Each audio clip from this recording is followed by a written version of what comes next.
my friends. Hello everyone. Welcome. My name is Nelo and this is Matters Arising in the Streets of Africa. You are welcome. Thank you for coming. Thank you for clicking to see my video. And for those of you who are not yet subscribed, kindly subscribe because we'll be bringing you daily news and we'll be also talking about you and about us. So stay subscribed and also follow us on Facebook at the Streets of Africa for more news. We on daily basis we collect news from different newspapers like the Nations, the Punch, the Vanguard, the Guardian newspaper, the Sun, This Day newspaper, Leadership newspaper, Daily Mirror, Daily Trust, Premium Times, name them, Tribune and all that. So today we have we have the headlines from the Nation's newspaper, and today of course is a new month, the 1st of March 2020, and I wish you a very very happy month in this one. So the headline from the Nations here says, government negotiating through ex-bandits to free school girls. So now it appears that they are now negotiating through the ex-bandit. So what makes them ex, since they can actually have link to the bandits? If government has to negotiate through the ex, remember the word ex-bandit. And okay, this is the main headline from the Nation's newspaper. And this one says, can opposites talk with abductors? Yobe shot schools, 7 killed in Kaduna, 10 kidnapped in Niger. Oh my God, this is so serious these days. Like, this happens on a daily basis now. And we have this on 28 policemen killed in 3 months. Page 2. Police to curb attacks. 28 policemen killed in 3 months. Wow. PTF 129 million doses of COVID-19 vaccine coming. News page 4. CBN defended Naira with $10.3 billion. Business page 17 to 24. And Ondo hunters rescue 7 kidnapped victims. Oh my God. Wow, that's a brave one from just hunters. That's a brave one. And then we have this one again. We are using the leaders of the repentant bandits to rescue the schoolgirls from the kidnappers. Our government saying, you get more details of that in page 5. And then we have Buhari orders FIRS to remit levy to NASENI. And then assets managers to supervise 15 trillion naira infra corp. So these and more you can get from the Nation's newspaper for today. And then we have the Daily Sun. We have the main headline in the Daily Sun: confusion over fate of Zamfara school girls. And they says disregard any fake news regarding release. Wow. State government saying, and lack of security by FG responsible for abduction. Emails saying, page 6. And Pope prays for release of student. Wow. NANS morals mass action. This is serious. And okay, we have this sub headline about Uzodinma Okorocha renew fights. My predecessor administered Imo from Bush Bar governor. Imo government on blackmail trip. Vendetta on blackmail trip. Vendetta ex-governor. And then we have this jump. Okay, institutions set June 15 deadline for 2020-2021 admissions. Page 26. And panic in Abuja as headers trespass boarding schools. Wow, yeah, in Abuja too. And herdsmen cattle occupy unfenced school premises. Are you kidding me? Unfenced school premises. Vigilante rescues kidnapped travelers in Ondo, page 5.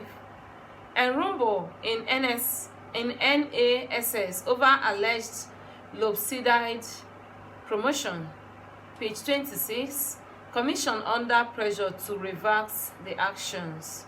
Ethnicity, religious biases fueling insecurity. NASS calls for overhaul of security architecture, page 26. And the COVID-19 relief as vaccine arrives Nigeria tomorrow. Okay, and this and more you can get from the Daily Sun for today. We have this one from the Guardian newspaper, and the Guardian headline here says new loan benchmark may trigger asset bubble in banks. Okay, so this is the main headline, and we have NPL 20% above maximum threshold may affect dividend payouts. And experts blame weak economy, harsh business environments. Economist urges banks to observe due diligence in approval, strengthen risk framework. FG says it's set to receive COVID-19 vaccines tomorrow. Government to get 3.92 million instead of promised 16 million doses, says WHO, UNICEF, and NPHCDA. So instead of the promised 16 million doses, we are getting 3.2 million. It is well low. And fuel price hit 300 per liter in black market as scarcity returns. Oh my God, these are in news page 4. And JAMB sets deadline orders for 2020-2021 admission. 300 abducted students not released, says Zamfara government. Wow. And terrorists kill 7 in fresh Kaduna attack. News page 7. Okay, these are more you can get from the Guardian newspaper for today. We have this one coming from the Punch. The Punch, and the main headline here is Nigeria will be shocked by those behind schoolgirls' abduction, says Matawale. We are waiting for the arrival of the freed schoolgirl governor. Kidnapped students have not been released, says Commissioner. Zamfara girls not yet released, declares Commissioner of Police. Wow, as at Friday or something, we got news that they've been released, or is this another set? Because from the news headline I got from some newspapers on Friday, on Saturday, not on Friday, I got the news that they have been released. And this one is now the governor coming out to say is a fake news. Okay, we have plots to kidnap my children during consolidation, says Soludo. Wow, page 37. And JAMB to announce sale of 2021-2022 form next week, page 39. Fuel queues spread over looming price hike, page 25. And then this one said we are waiting for, okay, we've seen this one, and other sub headlines there says Tinubu, Buhari weren't arrested for demanding Jonathan's resignation. Falena saying, page 13. Grieving family tackles Lagos hospital over mechanics deaths, page 4 and 5. And NDLEA arrests Algeria's bound trafficker with 1 billion naira cocaine hidden in yogurt, page 4. Okay, and then we have this picture here. This picture said third mainland bridge after the full reopening of the bridge in Lagos on Sunday. So it's a picture of the third mainland bridge after reopening. Okay, now we have this one coming from the Tribune, the Nigerian Tribune. The main headline here says villagers riot as government abduct 317 school girls. We won't succumb to blackmail. Buhari wants bandits. Okay. Northern governor says enough is enough. I just pray that for real, enough is enough. And then the other, we have this one again. Whether it is declared or not, we are already at war. Obawoya, head of Ondo farmers, saying it just looks like that. And this one says Sunday Igboho fails. It's a lie. There was no such attempt. SSS police. Page 5. I think is the attempt to arrest Sunday Igboho that was rumored on Saturday, and the police and the SSS are saying that there was no such attempt.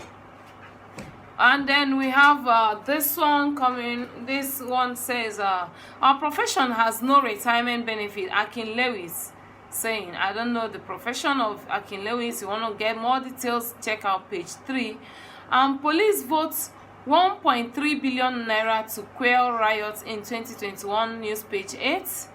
And then we have this one says North divides food, Niger, Cameroon. Oh, North diverts food, Niger, Cameroon. Okay, I'll come again. North diverts food items to Niger. And we have a picture here. The picture here says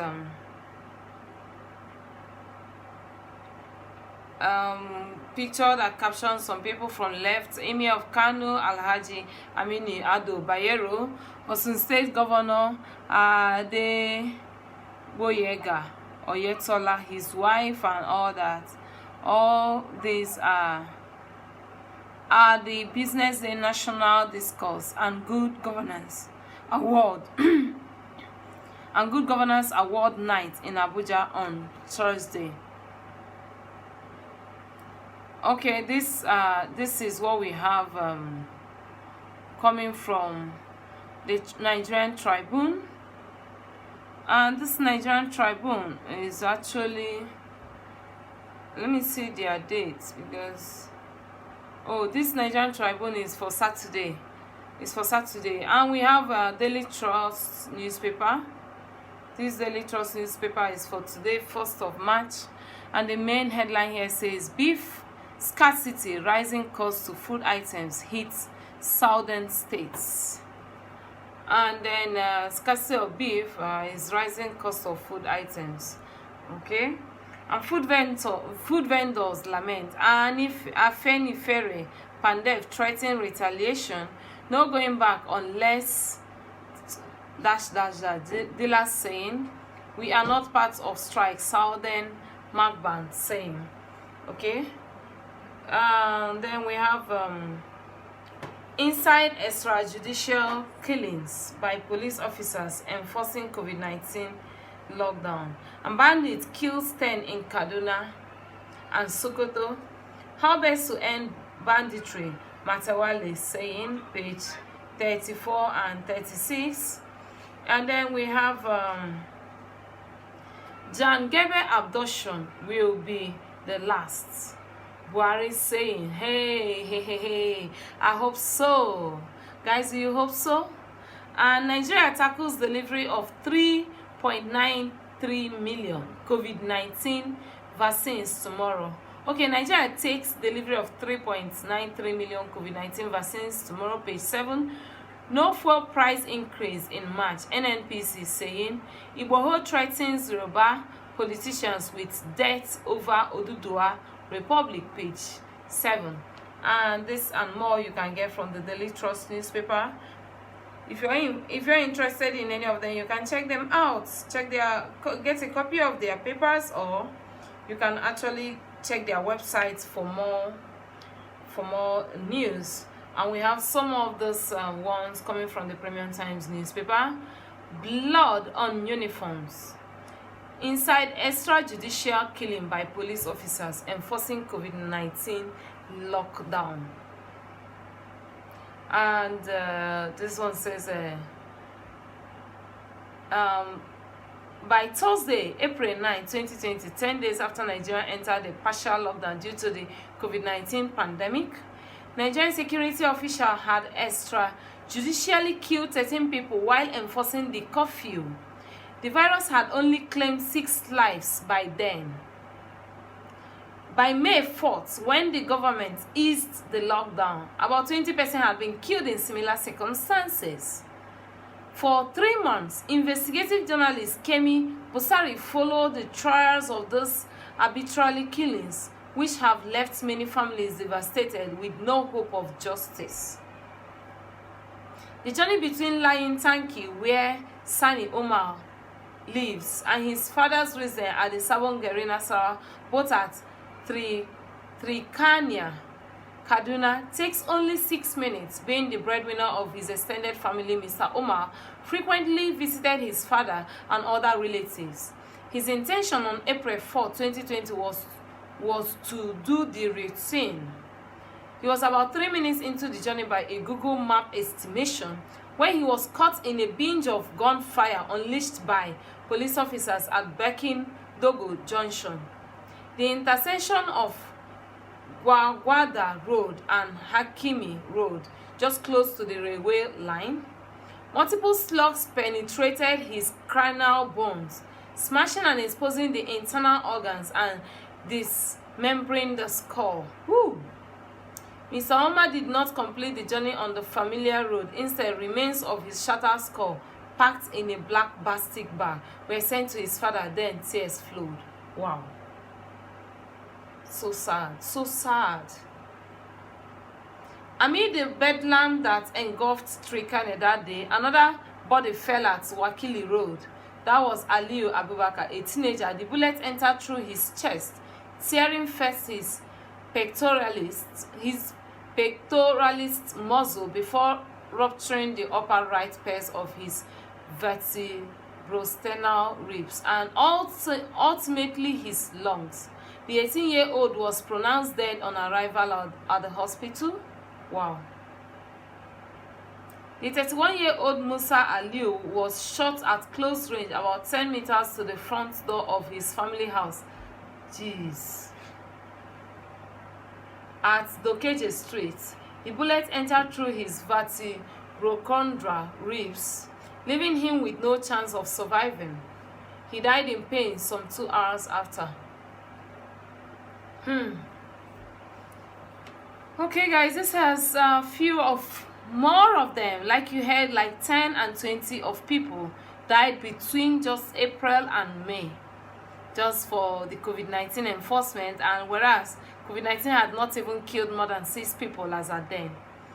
It's quite unfortunate. And why DSS arrested Tanko Yakasi officials? The Department of State Service, DSS, has said that the arrest of Salihu Tanko Yakasi sacked media aide to Governor Abdullahi Ganduje of Kano State, followed issues behind the expression of opinions in the social media. Okay, you can get more details from Premium Times. And Boko Haram, Yobe government shuts all boarding schools. Much needed, because it is terrible these days. And 4 police officers killed in Calabar. Officials saying 4 police officers killed in Calabar. Officials. Jangebe schoolgirls are not yet released. Negotiations ongoing. Zamfara government saying. Ministry to disburse 200 million to 100 artisanal miners. Okay. And then this one, JAMB announces deadline for 2020 admission into Nigerian tertiary institutions. And Soyinka laments abductions of students once is becoming a culture. Indeed, indeed. Hijab controversy. Christian leaders reject Kwara government decision as student resumes on Monday. Christian leaders in Kwara have rejected the directives by the state governor to all public schools to allow the use of hijabs as 10 schools shut over the controversy reopened on Monday. Okay, you know, when they were talking about allowing the use of hijab and the use of non-hijab, and the state government later allowed it, but right now the Christian leaders are opposing that particular motion. The leaders called on Christians faithful to occupy the affected school and hold a day of prayer and fasting for divine intervention.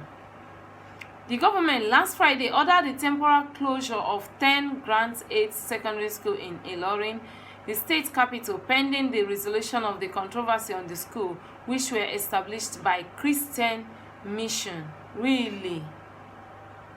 The schools are Tribune and Seraphim College, St. Anthony College, Equa School, Surrey Baptist Secondary School, Bishop Smith Secondary School, CSC Secondary School, and St. Barnabas Secondary School, St. John School, St. William Secondary School, and St. James Secondary School.